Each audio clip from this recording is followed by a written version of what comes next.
is.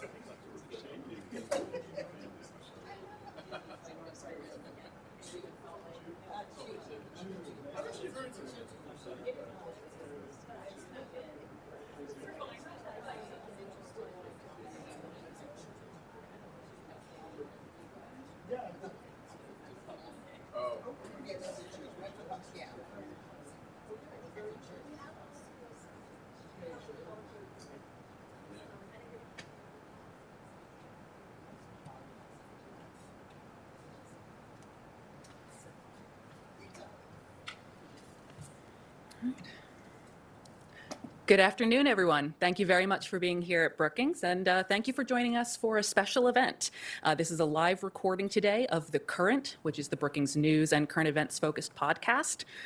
I'm Adriana Pita. Some of you know me as the person you see when you come to events here, but the other hat that I wear is as one of the hosts of The Current, along with my colleague Fred Dews. So one of the other special parts of today's event is that it's part of the Brookings Election 24 initiative. Around every presidential election, Brookings endeavors to focus not on the political maneuvering and the optics and the endless polling updates, but to really home in on the issues that matter to voters in the election and to explain a lot of the context and coverage of what's at stake. So we're really excited to see everyone, and really excited and thankful to Jenny and Shira for taking part in this experiment, and also with much thanks, of course, to our events, AV, and facilities team to make this event and all of our events here at Brookings happen. We are going to be taking your questions today by way of the note cards that you picked up on the way in. In a little bit, there'll be some staff kind of hanging out in the side aisles. Feel free to pass your cards over to them. We'll then try to get them to Jenny by 3 o'clock, and we can incorporate them into the show. So, without any further ado, you're listening to The Current, part of the Brookings Podcast Network. The high cost of housing is one of the top economic issues concerning voters this year. Even as inflation has eased, over half of all renters and an increasing share of homeowners are paying more than 30% of their income on housing costs. As part of the Brookings Election 24 initiative, covering the issues at stake in November's election, today's episode will take a look at the factors driving rising costs and some of the possible solutions. Jenny Schuetz, Senior Fellow with Brookings Metro, and Shira Stein, the Washington Correspondent for the San Francisco Chronicle, will discuss some of how cities and states are trying to increase supply and control costs, as well as the role of federal policies in trying to make housing more affordable. For more podcast coverage on this issue, you might check out the August 20 episode of our Reimagine Rural podcast. That's called The Audacious Goal of Building 10,000 Affordable Homes in California's Coachella Valley. And for additional Brookings coverage on other important issues in the election this year, try one of our new shows, Democracy in Question, or the latest season of Climate Sense on Apple Podcasts, Spotify, or wherever you listen to your favorite shows. Now, over to Jenny. Thanks, Adriana. Shira, thanks for joining us here today. Thanks for having me.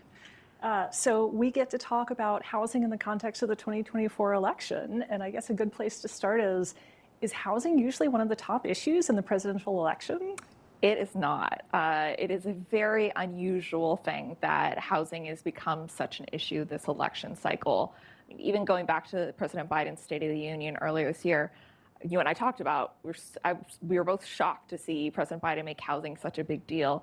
And during the DNC, I was at the Democratic National Convention in August in Chicago, and one of the biggest applause lines of Vice President Harris's speech was about housing policy. I was in the room and I was standing there watching her, and I was not expecting that. So it is unusual and kind of cool that housing is such a big deal this election cycle. I mean, as a housing policy nerd, I have to agree, why don't people talk about housing policy all the time? But I remember I was watching the convention as well and sort of monitoring conversations on Twitter, and YIMBY Twitter just like exploded, Harris campaign is going full YIMBY. We got a shout out from Barack Obama talking about zoning regulations. When that happened, I was like, what is happening? It's a good question. The policies have kind of infiltrated lots of places, and it's been really interesting to watch also the way in which the two campaigns are approaching this. So not like totally shocking that people are talking about housing costs. Cost of living, inflation has definitely been an issue, but that the federal government seems to be interested in doing something, especially on the housing supply part, is really kind of unusual and surprising. Yeah, you and I have talked about before for stories that I've written.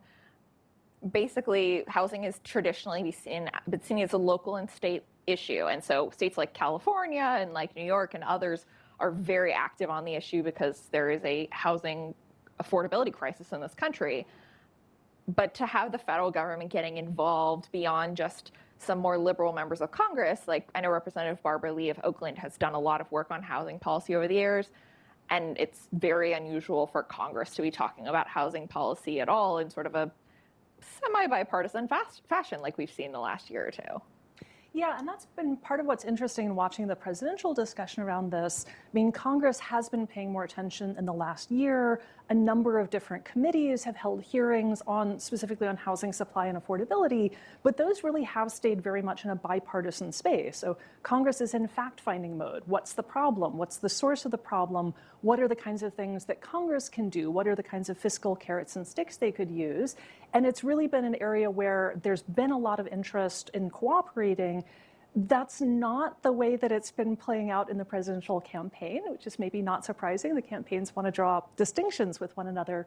But it's been interesting to watch that they've actually taken very different approaches to the tone and the way they talk about this, as well as the specifics of the proposals. Yeah, absolutely. I mean, I think it's also fascinating. Housing policy is often a conversation of like taxes or a conversation of an influx of money. But you and I were sort of talking about recently, there's also added this new like sort of third wheel of lawsuits and states like California getting involved in litigation. Yeah, and so far that's mostly been playing out on the state level. So state governments kind of own the land use regulation space. They gave power to local governments. And now we're in this kind of window where state governments are trying to claw back some of their power. And there's a lot of resistance among many localities. So the state of California has sued localities. Localities have sued the state of California, Massachusetts. There's a very live lawsuit going on. So this is playing out in some really contentious ways. You know, the federal government has really limited levers, particularly over land use and zoning. That's just not a power that's granted to the federal government. So I think part of what both Congress and the campaigns are doing is sort of circling around the issue and trying to figure out where are the levers where we can push a little bit and nudge a little bit while staying within the boundaries of what we're allowed to do. Yeah, and it's interesting because I feel like the discussions around zoning and land use that both campaigns are having are actually the same discussion. Like they're both talking about sort of deregulation in some aspects or bringing regulation back to the states, which is unusual for Democrats to be talking about deregulation at all. So they're having sort of the same conversation. They're just using different language for it. But that's one of the bipartisan areas of agreement is, can we address, you know, how many like parking spaces you need to have near this train station and other things like that? Yeah, and so if we look at a couple of the specifics in each of the campaign's proposals, so the Harris-Walz campaign sort of most directly talks about zoning constraints by saying that the federal government should incentivize states and localities to change their rules and allow more housing. This would essentially be an expansion of the existing pro-housing grants that had started under the Biden administration, so plussing up the existing program. And then some more kind of cooperation with the private industry, encouraging innovation and design. So, you know, sort of recognizing that this is still going to stay with the state and local level, but that there's some fiscal carrots, essentially, that the federal government could be offering.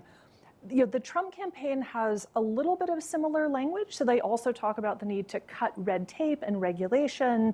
But when former President Trump talks about this on the stump, he sort of goes back and forth between we need to make it easier to build and cut regulation, but also we need to protect single family zoning, which is in fact one of the things that states and localities are trying to change. So it gives me a little bit of whiplash. I'm sort of not entirely sure where his administration would come down on this because his language really doesn't match up very well. Yeah, and I'm trying to remember, did he really do much on this issue when he was president? Did Ben Carson, who was then Secretary of HUD, do much? I don't remember there being much action.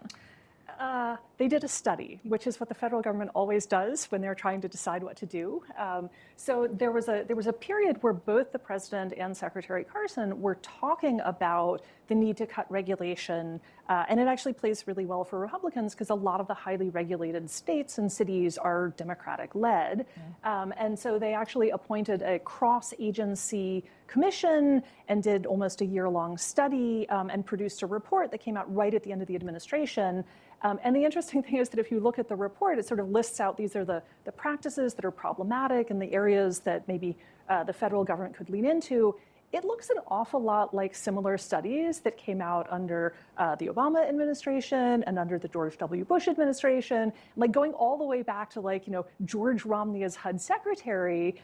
HUD has had conversations about this and said, you guys should really allow more housing diversity and more housing affordability. And then it kind of gets shelved and nothing really happens. And I'm curious if she does end up getting elected, Vice President Harris has made, because she's from California, because she knows the issues of housing really speak to sort of the economic concerns of this country. I'm curious, would they actually do something? I mean, some of the proposals that she has, you talked about some of the sort of carrots. There's also what are the individual the carrots for businesses? There are also carrots for individuals. And so we've talked about tax credits and whether or not some of the tax credits that she suggested are actually viable. Now, Republicans tend to like tax credits because it's not just giving away money directly. But I'm curious, how much of a priority that's going to be when it comes to all of the things that are on her list of to-dos. And will President Trump change and want to make housing more of a priority to actually do something now that he's talking about it more on the campaign trail? Yeah, I mean, it's hard to predict what's going to happen in November, not just in the presidential campaign, but also in Congress, because of course, either of them getting something through that involves money is going to require Congress to sign off on it, and all bets are off on that one. It's just sort of going through the kinds of things that the Harris campaign proposes that would require extra money. So one is a tax incentive for developers to build entry-level starter homes, and that's sort of an interesting kind of maybe tweak to the way we are doing things now. So developers are building a lot of housing. Most of our housing in this country is built by private sector developers. But the idea is that if you give some tax incentives, that instead of building, expensive homes that are bought by trade-up buyers, that maybe developers would build slightly smaller and cheaper homes for first-time home buyers. So that's not a totally crazy way to just tweak the system without being really revolutionary. There's also a proposal for a $25,000 tax credit for first-time home buyers. And that's really acknowledging that it's a very, very hard market for first-time buyers right now. The combination of high prices and high mortgage interest rates just makes it really hard for renters to buy. So I think, these sort of supply and demand side paired tax incentives are pretty interesting, but that would also add up to some real money. And is Congress going to want to open the pocketbook for that? And I think, you mentioned sort of interest rates, and we just obviously saw the Fed cut interest rates, and how much will that actually affect the prices? I think they're hoping a good deal. I think both campaigns are probably hoping a good deal. But I mean, it's just too expensive to buy or even rent houses nowadays. And so when I talk to voters on the campaign trail and when I talk to people who don't live in DC, the thing that I hear most often is oh, Biden's making the economy better. It doesn't feel that way. And that's from Democrats because, as Harris says, grocery prices are too expensive, housing costs are too expensive. And I think one of the things that's been interesting to watch is there's been a lot of journalists asking her the question, how are you different from Biden? How is this different? And you've had 4 years. Why have you not fixed it then? And I have the same question. They have been in power. Obviously, they had initially a majority in both didn't they have both chambers right at the beginning, and why wasn't it a priority then? Yeah, and I think it's fair to say that the Biden administration has pivoted on housing from the beginning, in part because the policy environment and the macroeconomic environment has changed a lot. So when the Biden administration came in, we were still in the midst of the pandemic. The most urgent sort of housing problem was keeping people housed until the economy reopened and people could get back to work. So the first 2 years, they were really focused on things like emergency rental assistance, on temporary stops on foreclosures, allowing people more time to pay their mortgage. And so it was only the second half of the administration that Biden's administration really started thinking about what do we do on the longer term issue of supply, on affordability. It's fascinating that both of them talk about interest rates and the role of the Fed, because of course, even the president has very limited direct authority over the Fed. They appoint the Fed chair, but beyond that, FOMC does what it's going to do on interest rates. Certainly the Biden administration is happy to see inflation come down, but they would surely like for interest rates to be dropping, mortgage rates to be dropping and making things more affordable. But neither one of these candidates, if they're, when they win, would be able to just wave a magic wand and instantly have mortgage rates go back to, 3%. Like, we're going to see this come down over a long period of time. I'm sort of curious, as you talk to people, to the extent that you ask them sort of, are they paying attention to the Fed? Like, do people have a mental model of how long it's going to take from the Fed cutting interest rates until a mortgage is cheaper? I don't think they do. I think the people who pay attention to the Fed and other federal and agencies are the people who are in Washington, or the people who work on the policies on the ground level.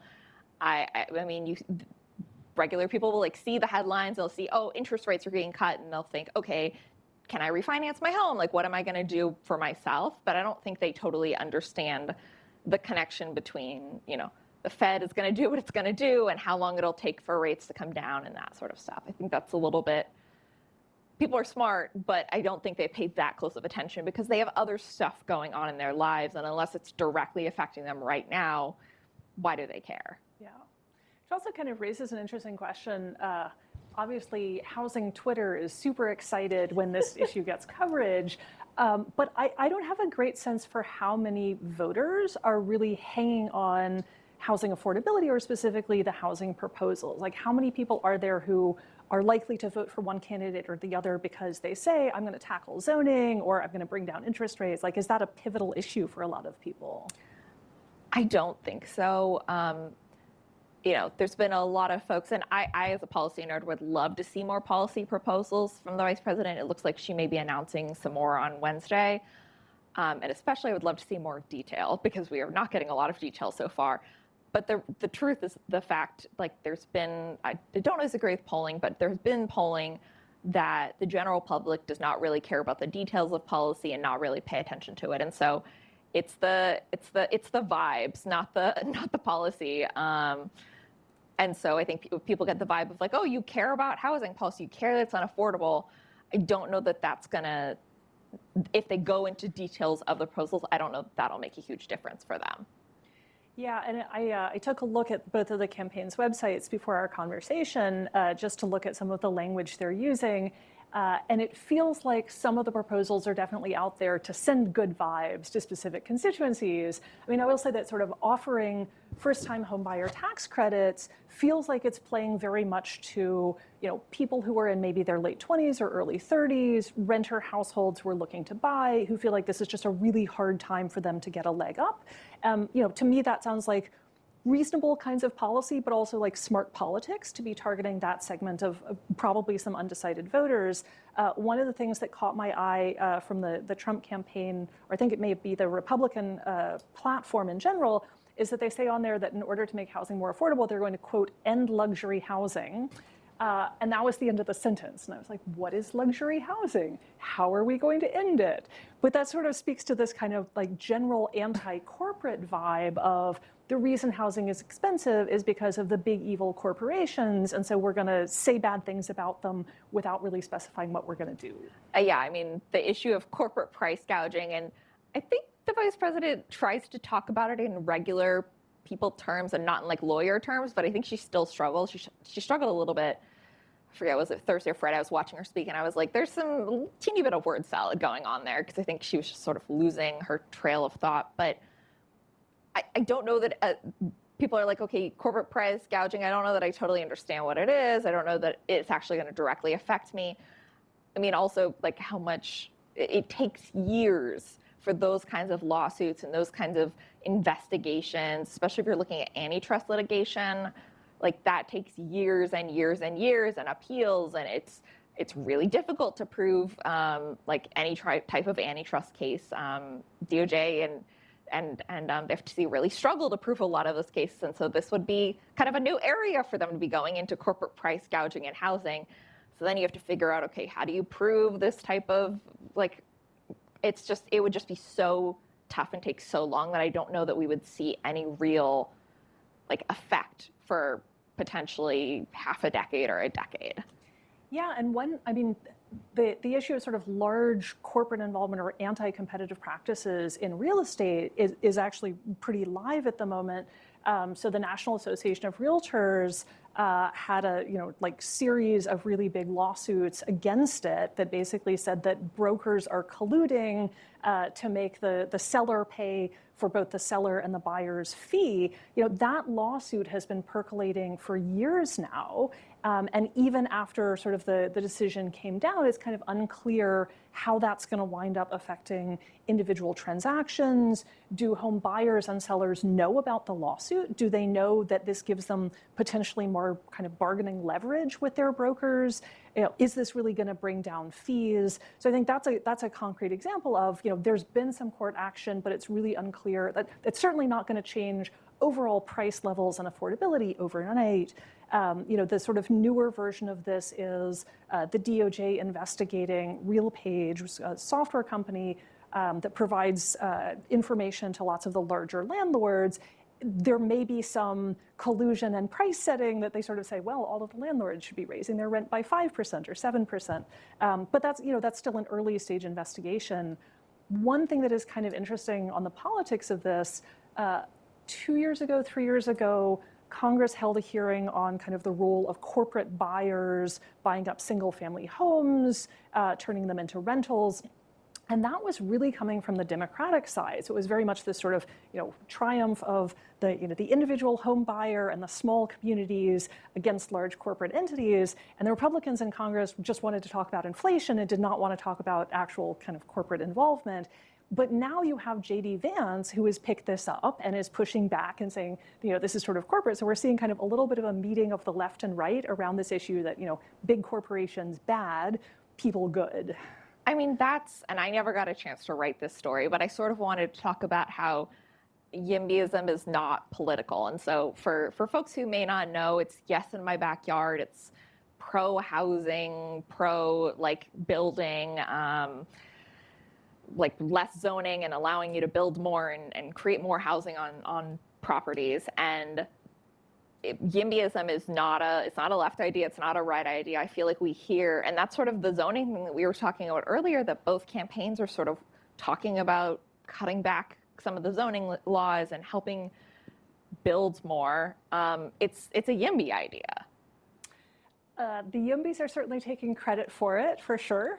I think we should say YIMBYism isn't partisan. It is absolutely political, right? This is an issue that has very sort of entrenched divides, both the YIMBYs and the NIMBYs. I mean, YIMBYs at this point are at least, they're organized groups that are pushing for this.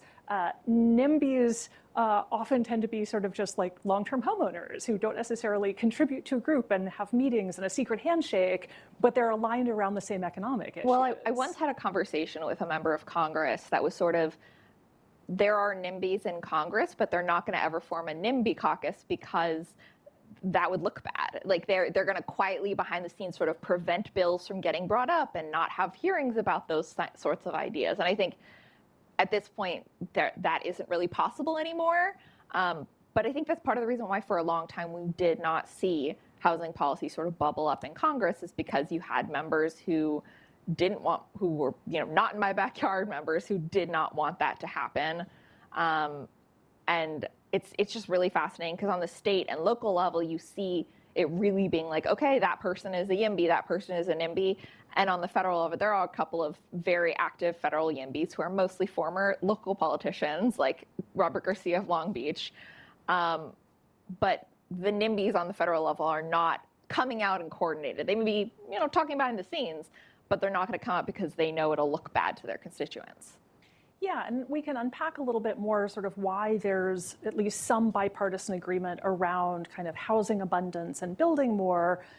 So on the traditional sort of Republican side, some of this is just a straight up property rights issue, right? So if I own a house and I want to build an accessory dwelling unit in the backyard for my parents, or to rent out and get some income, who is the government to tell me I can't do this with a piece of property that I own, right? And then sort of beyond that, why shouldn't somebody who owns a piece of property be able to build an apartment building? Why should the government tell them they have to build parking spaces or something? So the property rights falls very much under kind of the libertarian wing.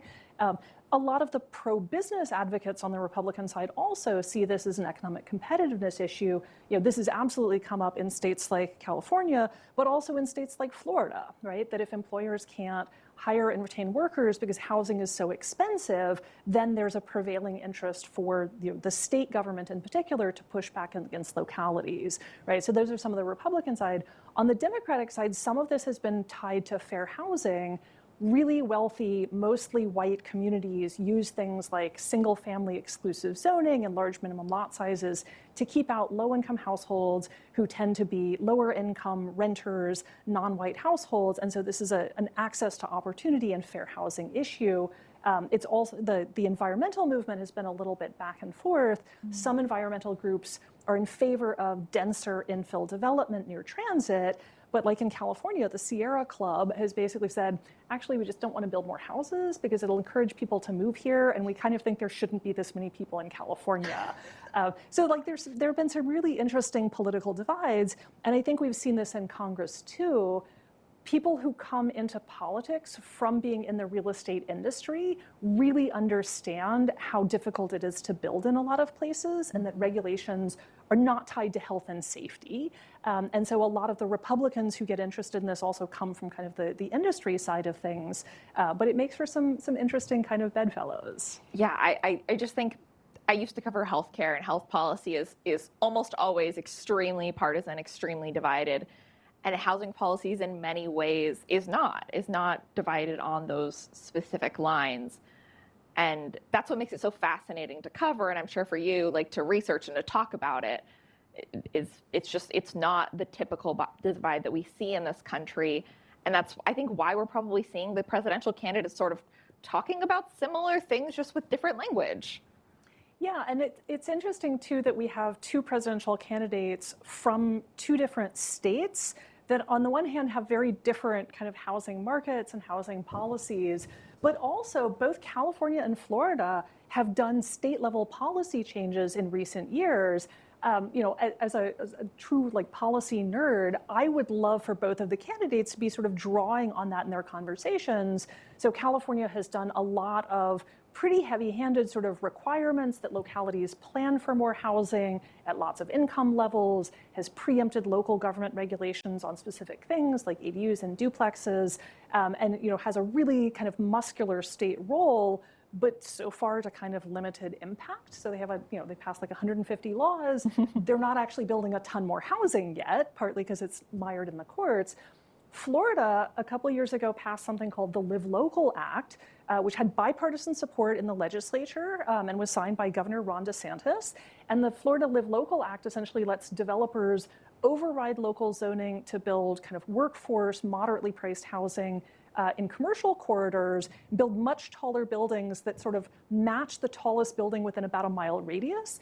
And instead of going through this process of we set planning requirements and we preempt and we kind of fiddle around the edges of the rules, we're just going to let developers build stuff. And it turns out developers have built stuff. So, the Live Local Act is much newer than California's laws, but is already prompting a much bigger response. And, I think the Trump campaign is missing an opportunity to come out and say, look at Florida, look at this Republican-led state that passed statewide zoning reform that is immediately effective and is building. This is how you unleash the private sector. California is over here, with its big government role and hasn't really won yet, right? I would love to see that debate. Do you think what they're doing in Florida would that work in a state like California where, that the issue is there's so many people already, it's kind of difficult to find room to build? I mean, the specific policy of the Live Local Act that you can build something tall if there are other tall buildings nearby, could work in a bunch of the commercial areas in California. I mean, if you think about like San Francisco and Los Angeles have plenty of neighborhoods where you've got some tall buildings and then a bunch of short buildings or parking lots. Like, I could see developers using that.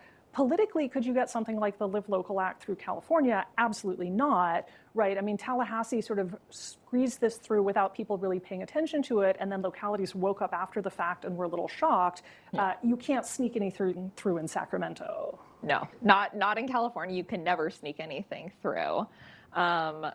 We were sort of also going to talk about, some of the policies. We've talked a little bit about the feasibility for what the vice president and former president have talked about in their agendas. Sort of talked about taxes. You tend to have a better shot because Republicans can get on board with tax credits for housing.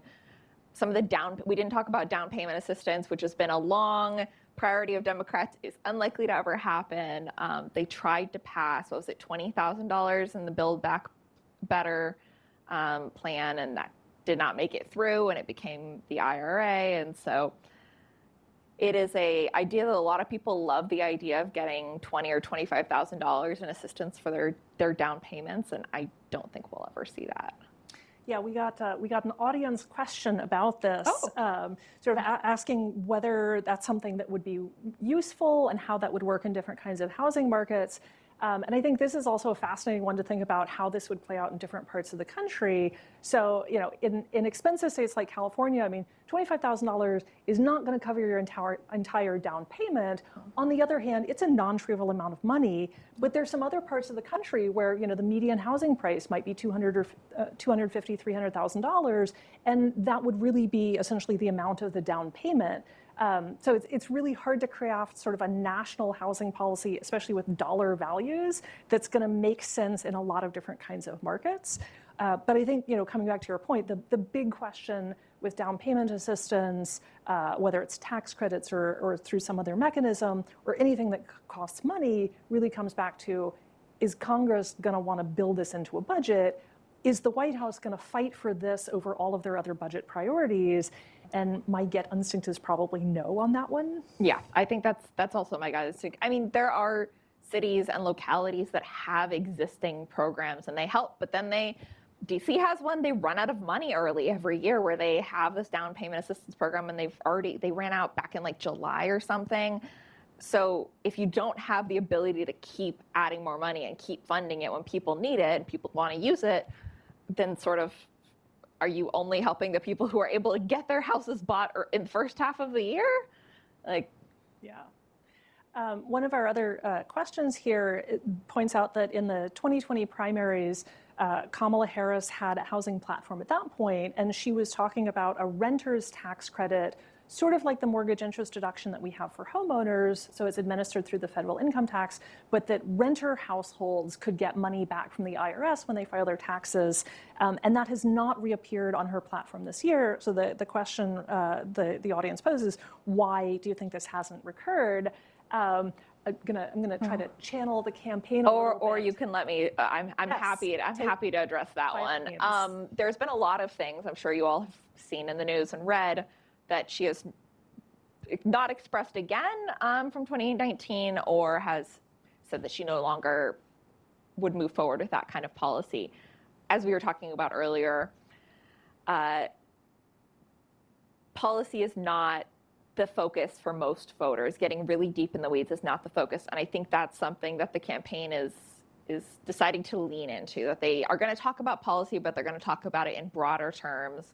And they're going to talk about sort of the vision of how they'd want to do things rather than the specifics. And I think that's probably one of those where, yeah, maybe she still believes and would want to do it, but she's not going to talk about it while she's running for president. I mean, it was also, 2019 was the primary.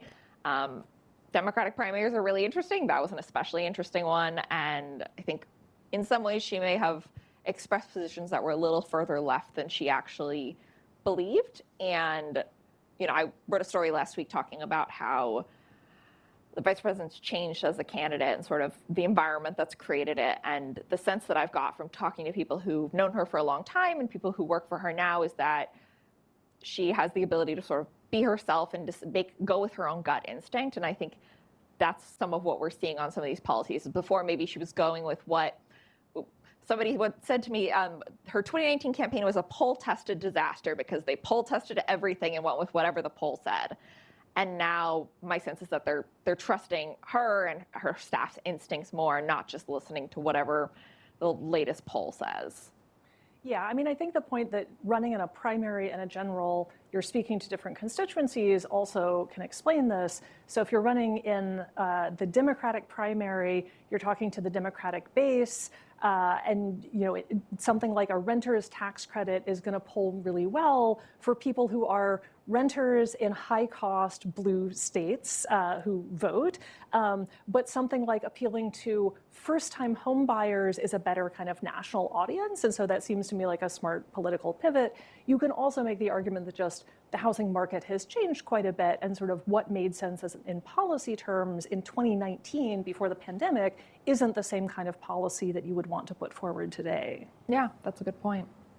So we've got another fun question here. What tax policies could be leveraged to keep individuals and LLCs from owning multiple properties? So this is sort of getting back to the, not quite the corporate ownership, but just, is it okay for rich people to have multiple vacation homes when we have other people who are homeless?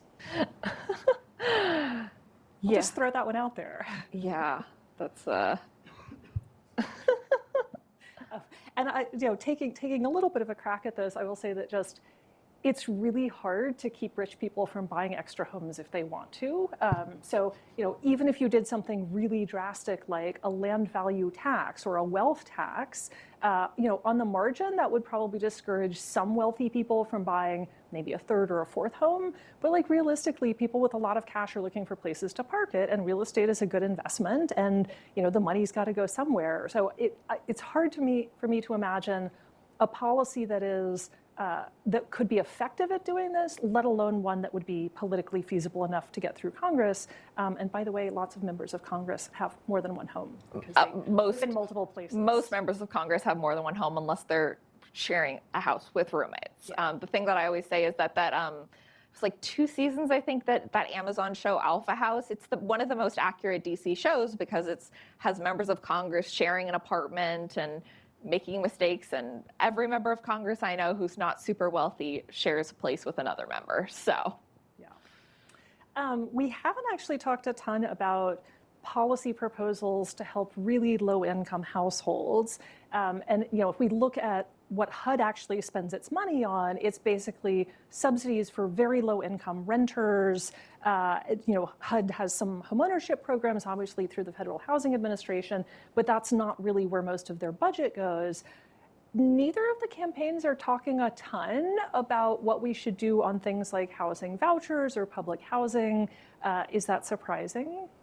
I don't feel like it's surprising. I feel like Section 8 housing vouchers are pretty politically unpopular unless you are a person who actually needs them, or a person who cares about people who need them. And it's expensive. I remember during the California Senate primary, which was another interesting discussion about housing policy. And part of me wished that there were 2 Democrats getting through for that Senate to the general, because it would have been so much more of an interesting election to talk about housing policy in California.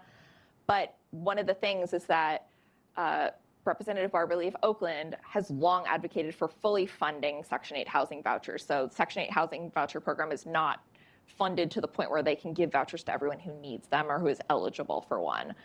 And that was sort of a discussion during the California Senate primary. I don't think we'll see it on the presidential election. I also don't think it's a politically viable thing as much as it would help a lot of people get into housing. Yeah, I mean, in general, the elections don't talk a lot about anti-poverty programs, in part because it's just not a big voting constituency, and definitely it's not speaking to swing voters. I do find it reassuring when candidates find ways to signal that they understand that increasing the supply of housing is not going to solve problems for lower income households. I mean, realistically, poor households, even in places where housing is cheap, just can't afford housing. And so that's going to be a continuing part of the policy spectrum, but it's not one that candidates are going to talk about a lot in prime time. Yeah, that's my sense of it. So there's another hot button issue that's tangentially related to housing, which is immigration. Yes. And this has come up a fair amount when J.D. Vance talks about housing. His sort of tagline is, well, housing is expensive because we've got a bunch of immigrants who are moving in and they're driving up the cost of housing. And so if we had fewer immigrants and mass deportations of immigrants, that this would somehow make housing cheaper. Does that sound to you like a viable political option and something they should be pursuing? I think the thing to consider is in a place like the Bay Area, a lot of the immigrants who are moving in and buying homes in the Bay Area, it's a lot of tech workers, so it tends to be a lot of Asian immigrants, South Asian immigrants, and I don't know that that's the type of immigrants that J.D. Vance is thinking of. Yeah, that's a really good point. I mean, the conversation is often not that specific about high-skilled immigrants, low-skilled immigrants, sort of where they are on the wage distribution. But it's certainly true that in a lot of the really expensive markets, there are a lot of immigrants who come here to work in the tech industry, and it's hard to imagine them getting deported. It's hard to imagine that that's overall good for the economy. When J.D. Vance and Trump are talking about deporting immigrants, they're often not talking about those very skilled tech workers. They are talking about the less skilled, the farm workers, the migrant workers who come in and pick food. I mean, this is a story I didn't get to write, but my colleagues are hopefully going to finish it. But sort of the idea that mass deportation of immigrants would have a deep impact on the food and wine supply out of California, that could result in the wine industry's collapse and could result in food shortages across the country. Yeah, and I think this is a really important point to keep reminding people that immigrants are a huge part of our labor force, and particularly in critical industries. So, in California, picking the food that we eat that shows up in our supermarkets is definitely a part of that. The other part relevant to housing is that about a quarter of the construction workforce is foreign-born. And so if you get rid of a bunch of immigrants, maybe you're taking off some of the competition to buy and rent homes, but you're also taking away a lot of the people who build homes and who do renovations and who work in the landscaping business.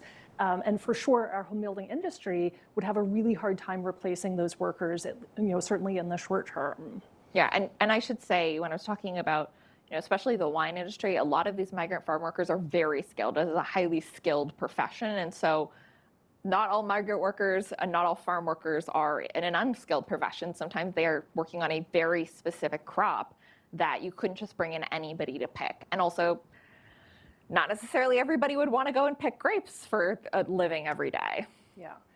This is true of both construction and the food industry, that part of the reason that we employ a lot of foreign-born workers is that most American-born workers don't want to do these jobs. They're physically really demanding. You do them outside in all kinds of weather. They're seasonal, and so you can't necessarily do this year-round. And many of them are skilled jobs. They require special kinds of skills and expertise and training, but these are really hard jobs to do. And so people don't choose to do them if they have other options. Yeah, absolutely. Do we have any more good audience questions that we want to talk about? We have a couple. So we have a couple that are sort of more on the macro economy. And one of the things that we haven't talked about is sort of the broader tax policies that the candidates have proposed. So thinking about sort of the range of things that they've talked about, like getting rid of the cap on the state and local tax deduction, fiddling around the edges of things like the mortgage interest deduction, corporate tax rates, individual income tax rates. How should we be thinking about tax policy more broadly and the way that it interacts, especially with people's home buying behaviors?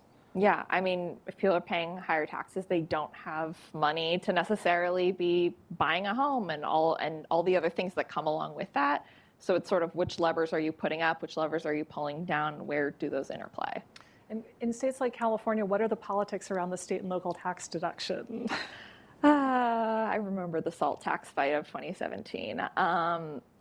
States like California and New Jersey want SALT tax back. They were very upset when it got removed, and so they would love to see it come back. And the fact that Trump is now talking about it is fascinating.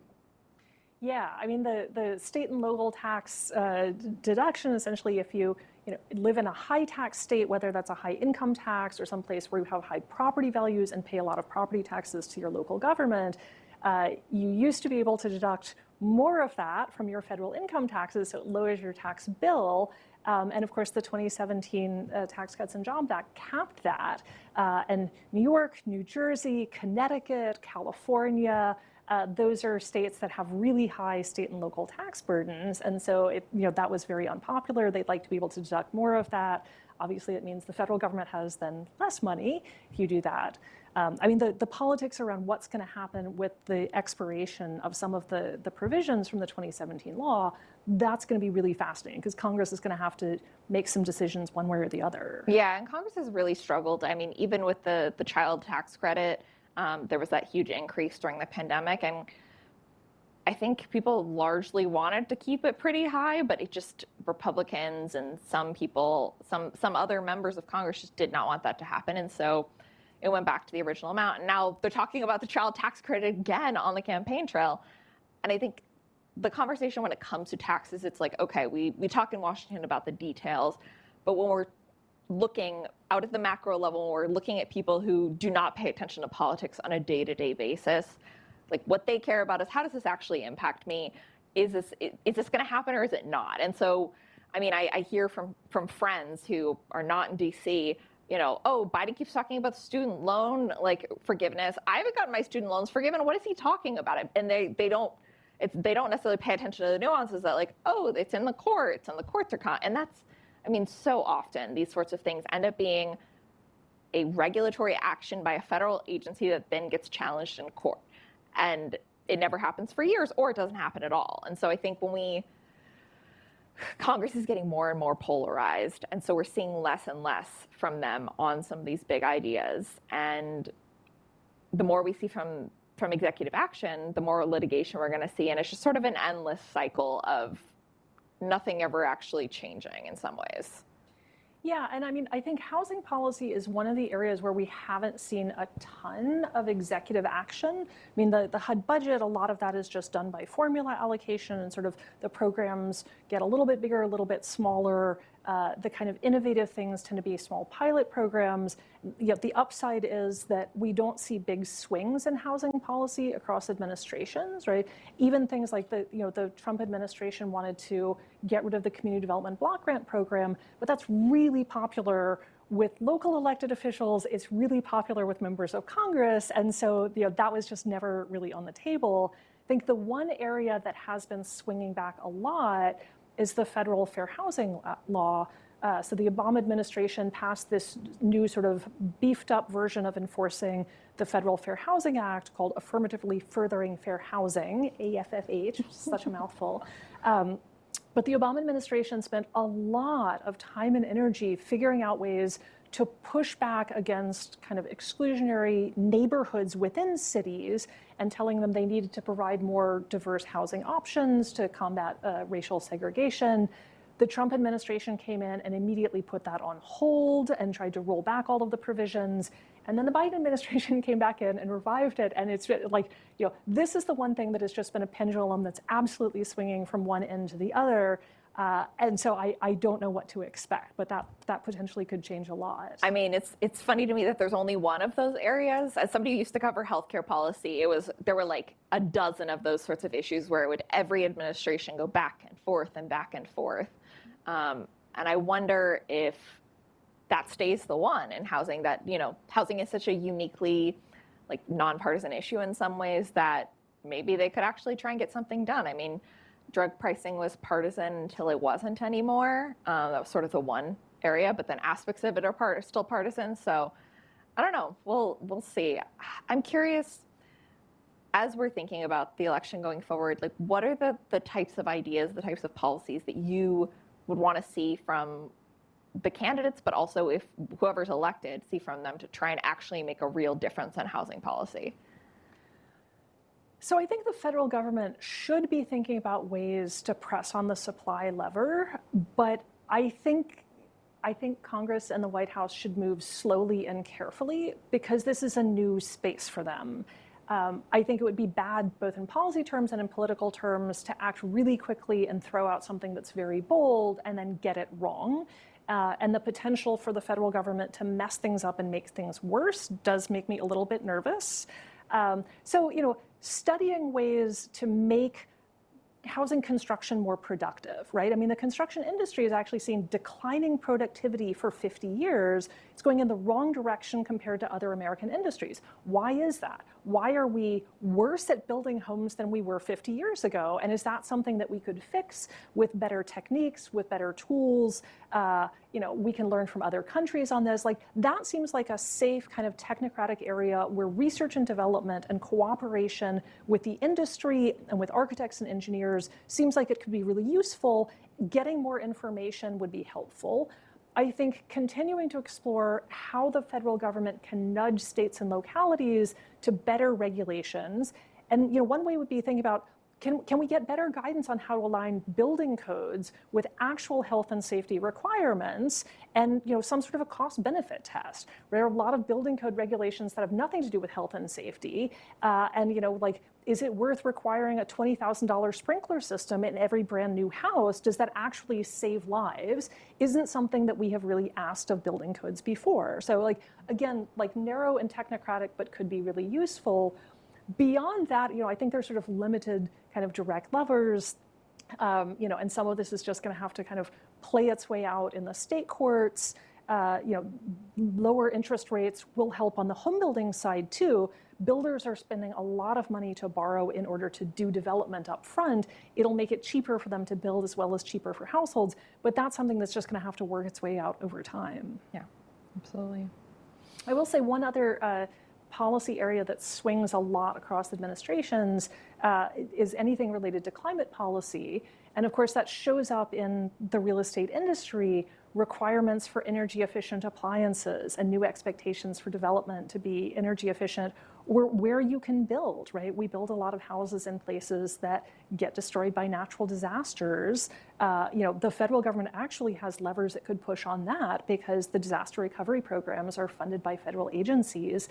And so seeing, more kind of requirements around insurance, around federal insurance programs and federal disaster recovery. I mean, I will say, I don't think either party particularly wants to touch this, but we're going to kick the can down the road a little bit longer. As somebody who's talked to many members of Congress and members of the State House in California, the issue of insurance markets is a huge problem for housing right now in California. Insurers are pulling out or they're raising costs to exorbitant rates because it is just so difficult to insure with wildfires and, for other states, tornadoes and all these sorts of natural disasters that I will often hear them talking about, could we do a federal reinsurance program? And I think that is one of those very small, sort of not paid attention to changes that could help, but I don't know that we'll ever actually see action on it because it is affecting states like California and Florida equally. Yeah, and this is again an area where in an ideal universe, you could get bipartisan cooperation to study the options for federal insurance programs, to run some financial models and figure out what you could do to start building some awareness around this with the industry. If sane and quiet heads prevail, we should be able to think about this rationally without frothing at the mouth and yelling things, and the policy is swinging back and forth, but I don't know that I have huge confidence that that's what's going to happen. So as we're getting close to the end of the hour, maybe two questions for us to think about. Is housing going to be the deciding issue that turns the election? Is this going to be the critical thing that matters? And do we think housing is going to be part of presidential election cycles going forward, or is this a one-off because we have such an unusual market right now? I think housing is part of the big picture. It's almost always the economy. And now there's sort of discussion about making abortion and reproductive rights an economic issue. And so it sort of folds into that, although it's always been an economic issue. I think it folds into that. I don't know that housing is the issue, but it is the thing that people feel most directly. You look at your bank account every month and you're paying your rent or you're paying your mortgage, and that is probably the biggest chunk of change that's coming out of your bank account every month. And so for most people, if you're hearing a conversation about housing, that's going to speak to you. And depending on how the candidate's talking about it, you may vote for them or the other, in addition to some of the other things. Because like we said, housing's not partisan, but voting is. So, do you want to take that one and then we'll get to the second one? Yeah. I think I think candidates are wise to pay attention to the issues that really bug people, and the cost of living, particularly the cost of housing, is a big one. I think this is also a reasonable one to talk about when you look at who the swing voters are this year, because swing voters are younger, they feel economically insecure, and housing costs are a big piece of that. So it actually feels to me like an area where you can talk to people who are on the fence. The bigger question of sort of, do undecided voters care about the details of federal housing policy and think that federal housing policy will make their rent cheaper or easier for them to buy a home? I find that, I mean, like, I study this stuff for a living, and I have to stop and walk through what the federal government can do to, is your rent going to change, or can you buy a house? Yeah, So it's just, it's a lot of points that you have to connect to, and most people are too busy to pay attention to every single point that has to connect. Yeah. I mean, I think this is also really interesting how it aligns with different kinds of voters, because the people who are feeling the most pain are, in fact, younger households who are renters, and they're less likely just to show up and vote, less likely to do research on the proposals, and older adults, sort of the boomers who own a house, who may have paid down their mortgage or have a sub 3% mortgage, are much less concerned about this as an issue. But I think if you want to sort of pull them into the conversation, it's worth reminding them, hey, the reason that your kids can't move back home and live closer to you and bring the grandkids, or the reason your kids aren't having children in part is because it's really expensive. And so I think sort of bringing generations together to align their interests around this would be a smart play for either party. Yeah, I mean, I would push back. There's a lot of conversations about young voters don't care about policy details. I would push back and say that they actually do. They're one of the most informed people who actually are looking at each policy detail. That's one of those areas where I'm like, polling after 2016, I'm not so sure. When it comes to the future election cycles, I mean, I don't know how you not have housing be part of the conversation. It's only going to continue getting more expensive and more difficult unless some massive change happens. I don't see it going anywhere. Do you? This is not a problem that's going to solve itself. It's not going to get solved quickly. Even if all 50 states tomorrow adopted brilliant statewide housing policies and we ramped up production, it's going to take decades to build our way out of the shortage that we're in. So it's hard to imagine that 4 years from now, this isn't going to be an important issue. Yeah, I don't know that it'll be the issue, but I think it could still be up there as okay, top couple of issues that people actually care about, because it's a pocketbook issue, and those are the things that people who are not in Washington or New York or San Francisco are actually thinking about. Make housing more affordable again sounds to me like a great slogan. All right. Well, thank you very much for joining us. It's been lovely chatting. And if you're interested in more issues about policy in the election, tune into the current issues on the current election. Thank you very much. Thank you.